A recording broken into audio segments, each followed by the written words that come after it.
Welcome back. This is K24 This Morning. We're looking at the big stories, of course, across your dailies, and as well getting your comments. You can get me at I am Jeff Mote, as well as at K24 TV. I have one from B. Njoro talking about the fact you can only go against the system if you're purely uncorrupt. But if you need sanitizing, then you have to toe the line. Okay, talking about some of the political implications right there. Let's move it right along from politics to revenue, which has been an issue that has been on the floor of the House 6 times now, going on 7. Now, the Senate yesterday yet again adjourned the debate on the revenue sharing formula for a record 7th time. This is after Elgeyo Marakwet Senator Murkomen moved a motion of adjournment to give senators more time to reach consensus on the contentious revenue bill that will now be debated on Tuesday next week. Now, claims of threats to senators who are against the controversial amendment strongly came out during this special sitting. Let's have a listen. The business of the Senate is about to begin. For a record 7th time, the Senate failed to pass the contentious that basis county revenue allocation formula after the majority voted for a proposal by Elgeyo Marakwet Senator Kipchumba Murkomen to adjourn the sitting to allow the divided senators more time to reach a possible consensus. Abstentions 1, nays 26, ayes 34. The ayes have it. If you look at the map of the losers, Mr. Speaker, you will realize that there is a big, huge red map of a greater landmass of this country, Mr. Speaker, who are losing. And then there are dots in green in a particular corner that are gaining. And then, Mr. Speaker, we have the confidence to tell the people of Kenya, Kenya is about population. But the definition of a country, its people and its territory, Mr. Speaker. We cannot close our eyes on the conversation that Mandera, Mr. Speaker, even though it has few people now and less occupied by people, is because, Mr. Speaker, its potential has not been exploited. In fact, the last time when I was moving on a point of order to defer debate, my point was that taking a vote on the question of resources is always a very difficult question. But it is better for us to talk and achieve consensus. I emphasized the word consensus the last time, rather than a situation where we are creating gainers and losers. The vote brought about shift of allegiance from various senators to different camps, with Bungoma Senator Moses Wetangula joining the Murkomen side, which shot down the Kenyatta proposed formula, and Kisii Senator Sam Ongere decamping to join the Kenyatta-led side, with Narok Senator Ledama Olekina claiming that his Nairobi counterpart was being threatened for objecting to the controversial one-man, one-shilling formula, an issue that led to an uproar among the senators. I came into this house, I met the distinguished senator in his office. Very few people know that he must have spent part of his night in this bunge so that he can be able to be safe. You know, this country, let me just... Nairobi Senator Johnson Sakaja, who confirmed the threats to his life, explained that unknown people were trailing him since last Friday, forcing him to flee his home to seek refuge elsewhere. Madam Speaker, I put it in public record. On Friday, I was being trailed by police officers, DCI, KBZ 317W. And I saw them, and they left. I raised it with the Inspector General of Police. He did not respond. Madam Speaker, yesterday, and let me not even talk about the other incident. Yesterday, there were reports of my impending arrest, so that I'm not here today. Madam Speaker, I heard that members in this House know. Some of you know it. Some of you are discussing it. Madam Speaker, I didn't even stay at my own home. I was in this Senate at 5:30 a.m. today. I sat in my car in the basement until midday. That is not a laughing matter, Senator Cherege. Sakaja ni kijana mdogo sana. Ako na familia yake bado iko ndogo. Sitaki kuamka kesho asubuhi nisome kwamba Sakaja amepoteza maisha yake huko Ngong Forest. We still need him. Tunamhitaji hapa Nairobi. Na ni kijana amejitolea, nishasema hiyo. The famous 7 senators who sided with the losing counties, respective of their counties being awarded more money, noted that the contentious formula was divisive and unfair to the marginalized counties. The next special sitting has been slated for Tuesday next week, with consensus expected to have been realized by then. Givers Minor, K24. It's another week of consensus building, and hopefully next week, Tuesday, we get this done and dusted. Dennis, This was the same thing Senator Orengo had asked for last week. It didn't go well on the floor of the House. This time round, they feel now they need 7 days to build this particular consensus. What really is to give here? What's the play? Because we are seeing this, they'll talk about marginalized communities, but for very many Kenyans, they can see that there's a very heavy political undertone on the floor of the House. What gives at the end of the day? You see, Jeff, I wish that our legislators at the Senate, they could be discussing the revenue allocation bill from the context of really the leaders trying to ensure that the people of Kenya are the final ultimate beneficiaries. Unfortunately, it's not, and that is why we are talking about political consensus. Because I'm a student, Jeff, of legislative drafting, and one of the things you must look at when you're doing any drafting of any kind of legislation, and that applies to policy, the question you must ask yourself is, what has not worked in a previous legislative position or policy position? And that is what you seek to hear. We have had revenue allocation previously. The evolution didn't start yesterday. What failed that we need to treat? And that is the only way then we will not have problems. We will quickly, in 2 or 3 days, people will sit down, appreciate what the mischief that is sought to be addressed by changing the formula. But you see, this is all political. We have had this history of the country complaining about many things. I'll take you, Jeff, back to 2019 when we had the census process. It was disputed. People went to court. It's on record that there are many people who feel that even some of the numbers that we are talking about are not real. They were exaggerated for political reasons. And probably today, the figures that we are being told, when you are being told that money follows people, you are told there's a county X that has 2 million people, then probably it's because they knew that we will need to change the formula so that more money goes to a region when it's not entitled. Leaders should be very objective and be very clear that it is not about a single region that you represent, it's about the country Kenya. Mm-hmm. If truly we need Turkana, for instance, to get more resources so that it can be even more useful to the country, we need to make the road so that we can tap into the oil wells that are there and see how they can bring in more resources for the country. Then let's by all means take the money there. Right. Let us not look at that Turkana has only about 900,000 people, less than 1 million population, and we take less money to that region and give Nairobi much more money when it's because there's a number of about 4.3 million Kenyans. Mm-hmm. So that is a factor to consider because we need particular services to be available to the people because of the population. But there could be other formulas to be looked at, and that was in the previous formula that we had, which includes that ensuring that we do not disadvantage an area just because we think that it's less populated. Mm-hmm. So these 7 days, I think it's not about policy.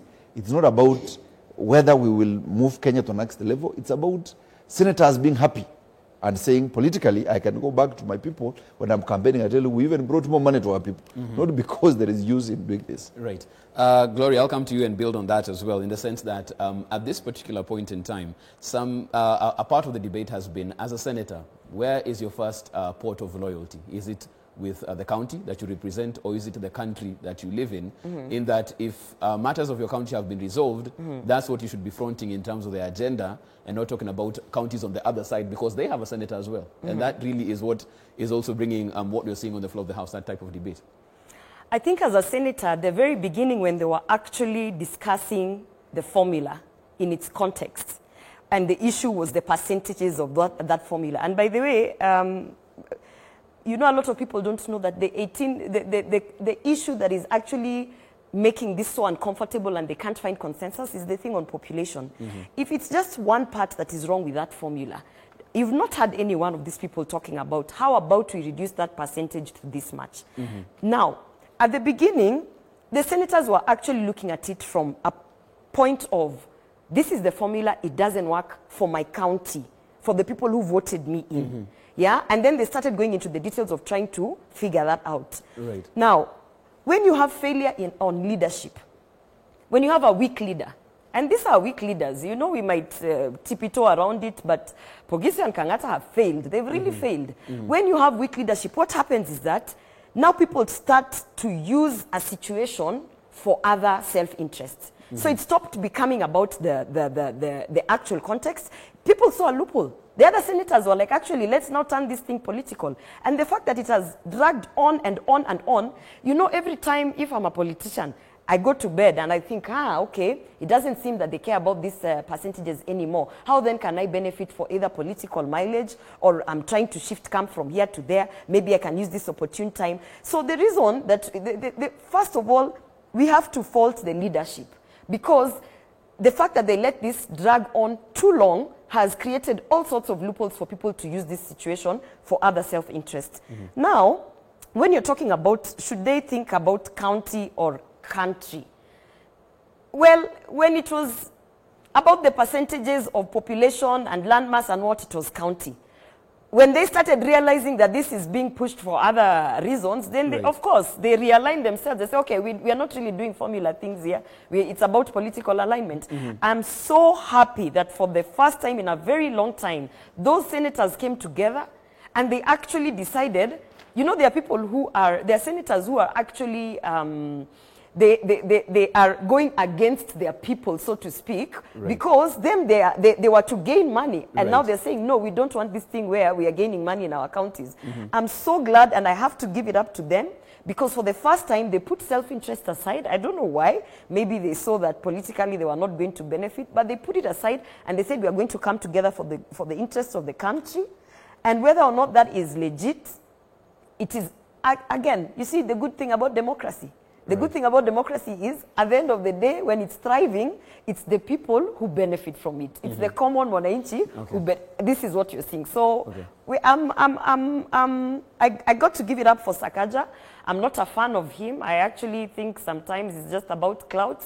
But he actually rose to the occasion, and he seems to have come with a solution that is not necessarily long-term, but it's saying, okay, for now, why don't we hold on to this, and then any monies above and beyond, we can follow that formula, but knowing very well, when are we going to have monies above and beyond with the economy as it is? This means that if we use, even if we say we are going to go with Sakaja's formula, we've literally said we are on status quo. Right. Yeah. Let me get Mark in on this as well. Mark, this is something I also raised yesterday, because even as we, bandy the inputs in terms of the formula, how it's being shared between populations and, poverty indexes and landmass as well, it seems like the only input you're really not talking about, which is really the most critical input in this formula right now, is the politics of the day.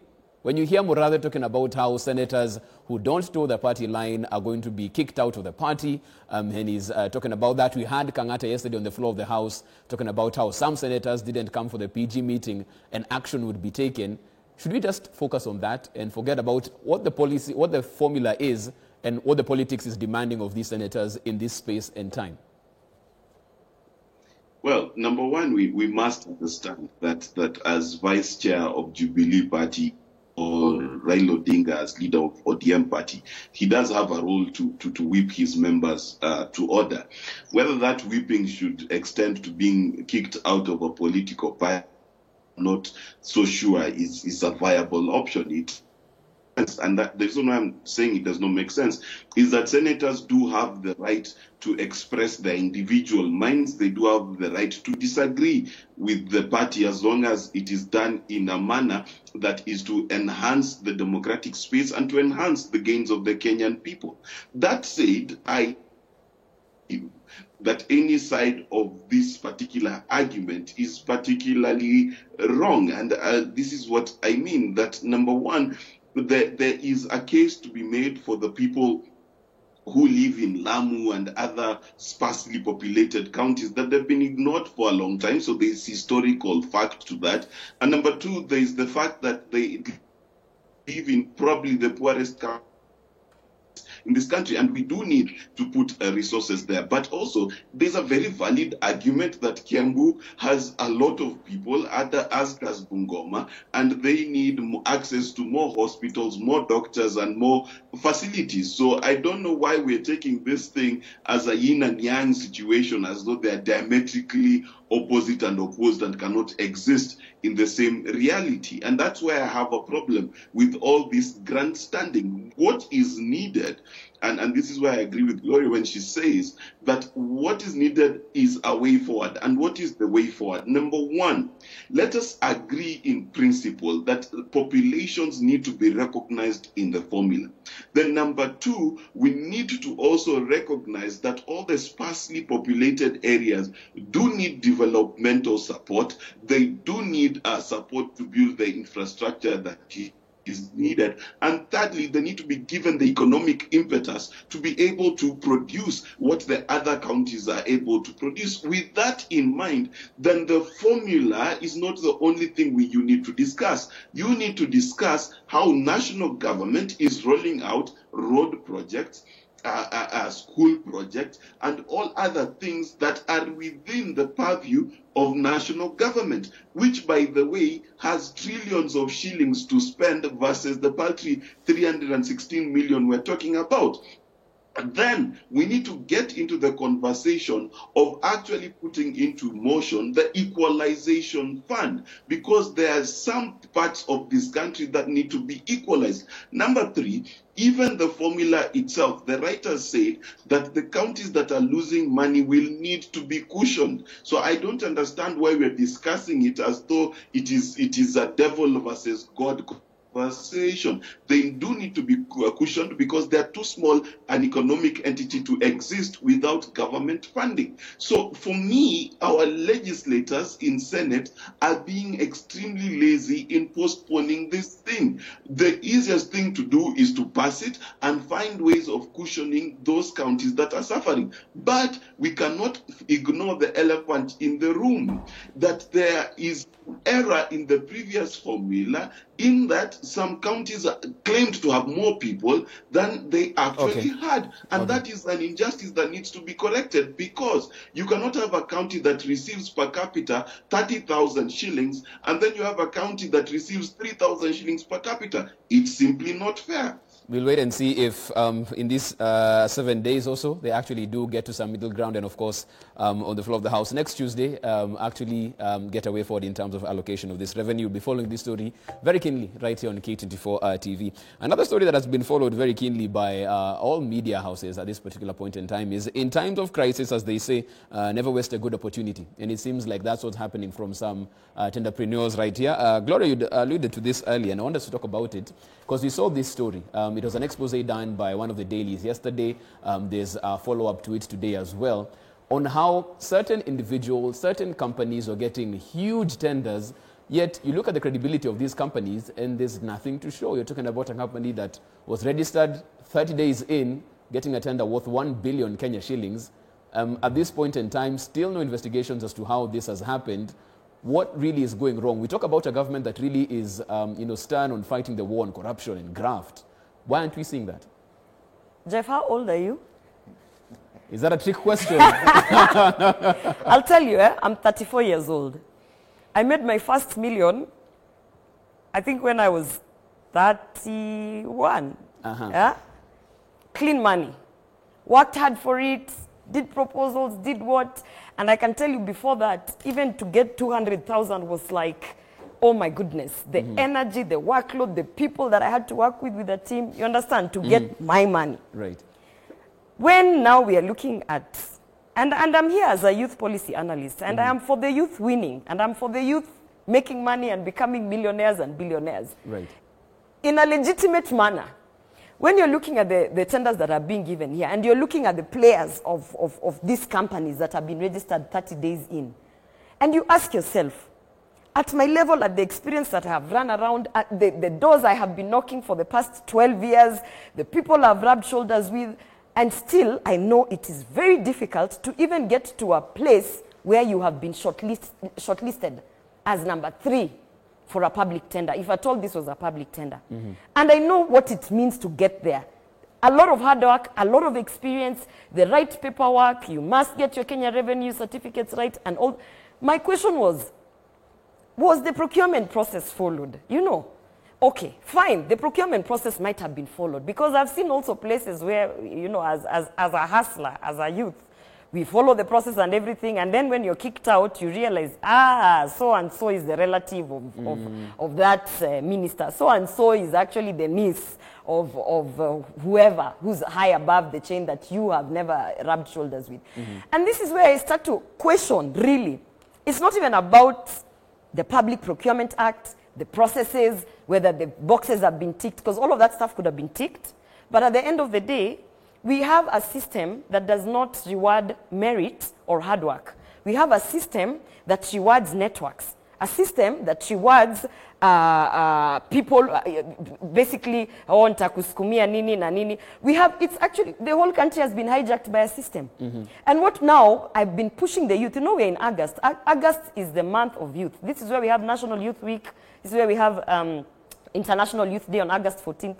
I've been pushing the youth to say no, stop being used. Stop being used by people who understand the system and who have known the system does not reward hard work. And these scandals that you see here, they might have checked all the boxes. They might have actually gone the legitimate process. These people actually might have registered companies, and they actually distribute N95 masks since 55 years ago, even before we had COVID.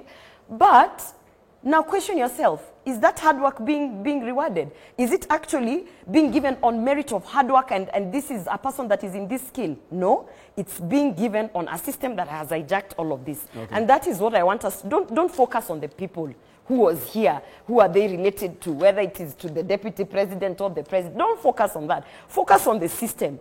And that's what we need to fight. We need to fight this corrupt system. So it's a systemic issue. It's a systemic issue, and we need to fight it. Dennis, we have a story on page 2 where we have elite DCI officers to stay in remand after robbing a gas company employees. We saw what they did there. It was an extortion story. You can find it on page 2. Yet this particular one with COVID testing kits disappearing from airport warehouses, we have a DCI that seems quite at task to get to the bottom of this particular one until the media comes out with really what's going on. Do you think there'll be a time where we have this particular COVID story, people facing, justice for what happened, following the rule of law? I think we have just too many scandals and too much theft in the country. I doubt whether there is any single institution or time that we can have everybody brought to book, because my simple description of government today is a system of corruption. In fact, sanity and following of procedure is an exception. Whenever any of the ministries, they tender properly, pay properly, that is just a very unique exception, and we probably need to go for prayers. We have had a leadership that has failed, right from the presidency all the way. There is, at the time when the president was saying his hands are tied, he's helpless, he couldn't do anything, and we had a lot of runaway corruption. When later he realized they could do something, we got institutions working, but they have been doing it selectively. It's not everybody. Remember, we used to have the Friday arrests. They just disappeared when they felt that they have targeted, when they have finished the team they wanted to handle. They just disappeared. We no longer have these issues happening. We no longer have Friday arrests. We no longer have anybody being taken to court. It is now business as usual. Right. We are not saying that this tender for 4 billion probably was, the company did not qualify to get that. But we are questioning, is it possible that there could be a problem in that tender in the sense that first they did not manage to deliver because of the volume and the capacity, obviously. Are you telling me that the institution as big as KEMSA was not able to identify any other, even if it was under an emergency and they are to single source and they have to go to an institution? Were there no parameters to look at? Financial capacity, history of the institution? Didn't we have companies that were manufacturing this or doing this trade? It becomes questionable then to give business of this manner to a company that is only registered with what looks most like it was for that particular tender, not for another reason. So we have a problem with corruption. We may not really deal with it. Probably we need to really change the mindset of the younger ones, so that, because the average youth today of 30 to the age that my colleague here says she is, and thereabout, many of them think that the only way to get rich is to get networks and steal. Get a tender, supply nothing, or exaggerate the cost, ensure that you are making 1,000% profit margin, and get the money. That is how they understand. That's where we have been. And such a population, the only way to change it is to change values and probably treat a new generation differently, punish those who have done this very intensively so that we can turn around the system. Mark, I want to have you in on this one as a last word, even as we conclude this particular show. We have a minute to go as we do that. Some people are saying if there was ever a time President Uhuru Kenyatta could actually show that he really wants to fight corruption, this would be the point he'd prove that. With this particular instance, the country ravaged by a disease, testing kits being stolen in full glare of everybody, this is when he should come hard on this particular instance. Do you think that will happen as we close the show very quickly? Do I think that will happen? Well, he said that it will, and so far, with the kind of arrests, kind of judgments that we've seen, there's proof enough to show that the DCI and DPP are quite serious in their jobs. Now, I hope that there will be no sacred cows in this particular fight against corruption. Number two, there is the person of Mutahi Kagwe, who's CS of Health, who's sworn and pledged to fight the cartels. But also, we must understand that this thing requires due process. And I hope we're not going to do that thing we usually do in this country, where we do a lot of media hype, and then when we start digging, we find that it was just an accounting miscommunication.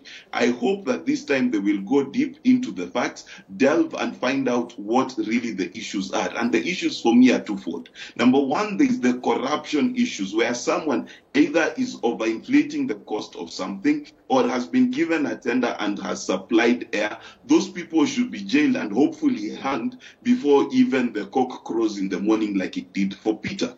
But secondly, and this is for me the bigger issue, there is the question of what is morally right to do.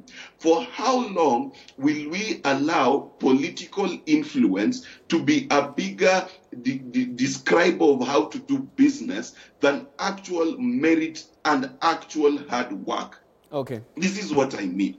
Using women and youth, because that's the category that many people use, and disabled people to front the wealthy who then go into offices to push people to give deals, might not be illegal on paper, but it is adversely immoral, especially if you consider how many youth who are deserving actually need those jobs. Okay, Mark, you'll have to leave it at that. Mark, Bichachi, I know you're passionate about this, but we'll have to close at that particular point, Mark, on your second point because of time. We're in a crunch as far as time is concerned right there, but we do get your two valid points on that, and that's why we actually wrap up our newspaper review this morning. Of course, that was Mark Bichachi getting us via Skype, joining the conversation via Skype on this particular issue. In studio, Dennis Anyoka and Gloria Robo, thank you so much for your time as well.